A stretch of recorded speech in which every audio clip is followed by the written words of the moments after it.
I am Tabitha and I'm a licensed marriage and family therapist. In this video, I will be talking to you guys about 5 steps that you can take to survive post divorce. Divorce can be a very difficult and complicated thing to go through. And the shock of finding out, and maybe you are the one who made the decision, even then, there is a shock that you do experience when that does happen. So, 5 things that you can do, whether you are on the receiving end of the news or you are the one who have given it, that will be able to help you manage your emotions and that will be able to help you survive. So before we move forward, if you haven't yet, click on the button below to subscribe to this channel so that you can get more tips on how to heal from your divorce and how to build strong relationships altogether. And so divorce can be really hard for anyone to go through. I like to say that it is the most painful thing that anyone can go through because the breaking of a marriage or the separating of two people that were joined together is very hard to accept and it's very hard to move forward. And what's even worse is that most people have no idea how to heal after a divorce because it is not something that is taught all the time. So, the first thing that you can do is to accept your emotions without judgment. Sometimes the shock of finding out that you're getting a divorce can be very painful. You can be flooded with emotions. You can find yourself just experiencing so many different things that you didn't think you could experience as a person. But the point of all of this is you have to be able to deal with those emotions. And I know that some of us avoid emotions altogether and we choose not to deal with them because it's easier to not deal with them. And some of us feel emotions so strongly that we don't know what to do with them. We get overwhelmed and we end up escaping them altogether. The point is to accept your emotions without judgment. You will probably get some thoughts that pop up into your mind. You will probably feel the pain of it and just be okay with what you're feeling. I want to remind you that you just are experiencing something that is very, very difficult for any person to deal with. And your emotions can be all over the place, and your emotions can be a one tone, or that you can jump from sadness to shock to anger all at once. And it's okay for you. This time is for you to be really gracious with yourself and allow yourself to accept wherever it is that you are.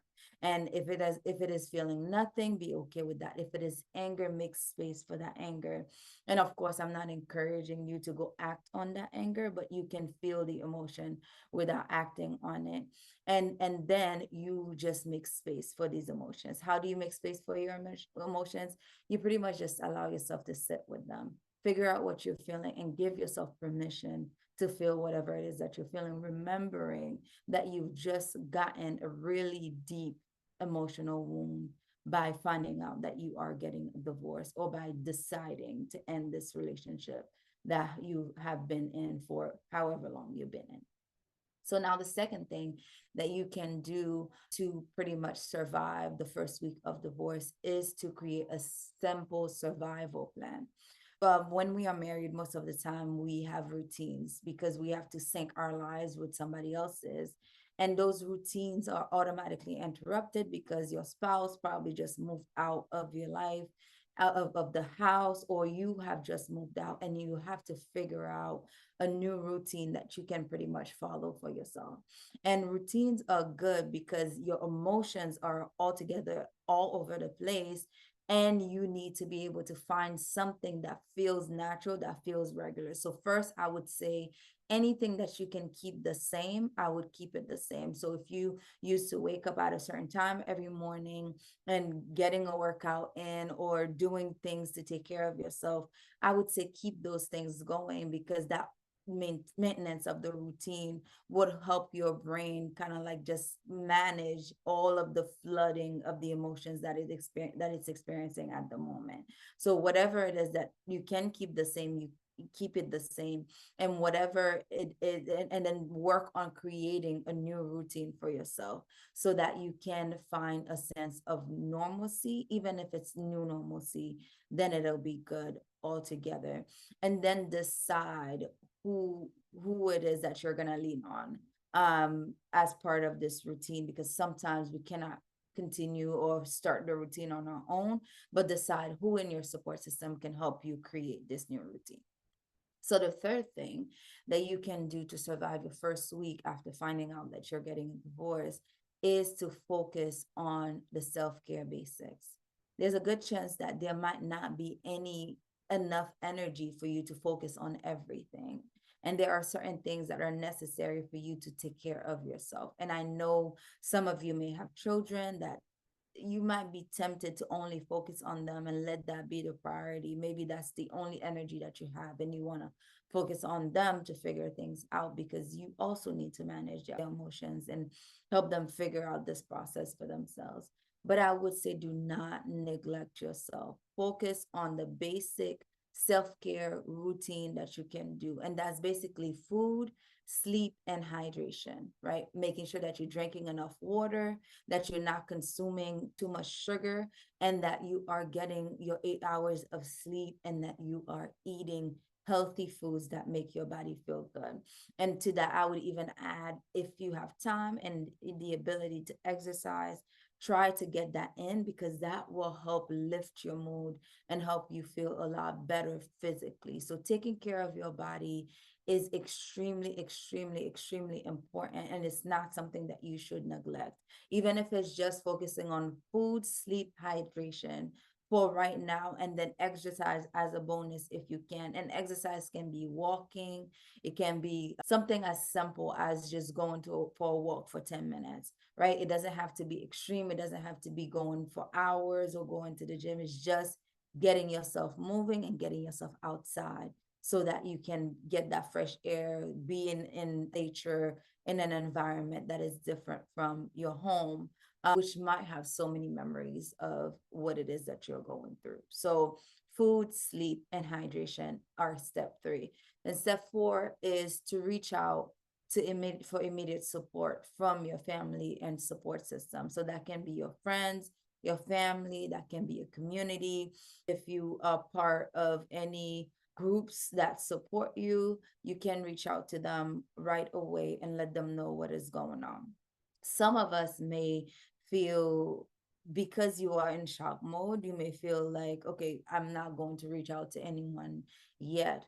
But especially if you have healthy people in your environment, in your support system, it's essential that you do reach out to them and let them know what it is that's going on in your life and what it is that you're going through, because that will definitely help you feel less alone in what it is that you are dealing with as you are, adjusting to being home by yourself, or to being with the kids alone, or to not have the kids around, or not have the regular routines. It's helpful to have people who know, even if it's just that one person that you decide, okay, I can trust them with this before anybody else finds out. But at least one person, reach out to one person and tell them what it is that's going on. That gives you a space and an opportunity to speak about what it is that's happening. And if you're speaking about it, you're not stuffing it inside, and that allows you to release some of the emotions and some of the pressures that your body may be holding on to. And last but not least, step 5, give yourself permission to rest and reset. It can be extremely hard to try to adjust that first week. You have to think about yourself, like as I said before, you are dealing with a deep emotional wound, so you're going to be more exhausted than usual. You're not being lazy if you take some extra time to rest. You're not being lazy if you take a week from work, if you call out of work to take care of yourself and take a mental health day. You're not being lazy if you take some time to reset. It's absolutely okay for you to do that. So I would just allow myself, if I were you, to just do that. Just take extra time to rest, because when you are going through such an extreme, emotionally painful thing, it is necessary for you to allow your mind, and I'm not just talking about like physical rest, right? I'm talking about allowing your mind to rest as well, because you are probably thinking a million things. So putting myself in the shoes of the person who is finding out, you're thinking a million things. You are dealing with a lot of maybe negative thoughts, you are trying to wrap your mind around what it is that's happening. So it's important that you rest your mind. And how do you rest your mind? You just slow yourself down enough that you allow your mind to have 15 minutes of no thinking. And maybe you do schedule your thinking time. Okay, I'm going to think about this around this time, and then I'm going to cut it out and think about something else. Engage in something that doesn't allow your mind to be on overdrive all the time. So playing a simple card game, or allowing yourself to just engage in something that is not causing you to think about the same thing over and over again. I would say the first week, engaging in activities, I wouldn't say just go scrolling on social media or watch a bunch of TV and binge watch things, because that may not have a good impact on you. But I would say if you can draw or do something that disconnects your mind, maybe color a little bit, or work on some puzzles, or do something with your hands, or work on some art and be creative, or write a poem, write your feelings down. All of those things can be helpful ways that you can pretty much survive that first week. So I'm gonna recap real quick. Accept your emotions is number one, without judgment. Create a simple survival plan is number two. Focus on your self-care basics, which are basically food, sleep, and hydration. Reach out for immediate help and support from family members.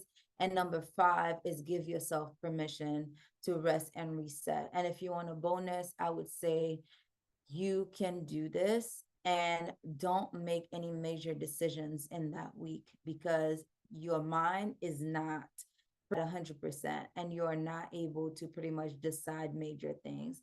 I would push those to a few weeks down the line, when you can really catch your breath and allow yourself to just feel better a little bit, so that you can make those major decisions. And if you absolutely have to make decisions, I would say bring in somebody that you trust to be able to run these things by them, so that you're not reacting based on the hurt that you're feeling, and that you're actually making decisions that will benefit you in the future.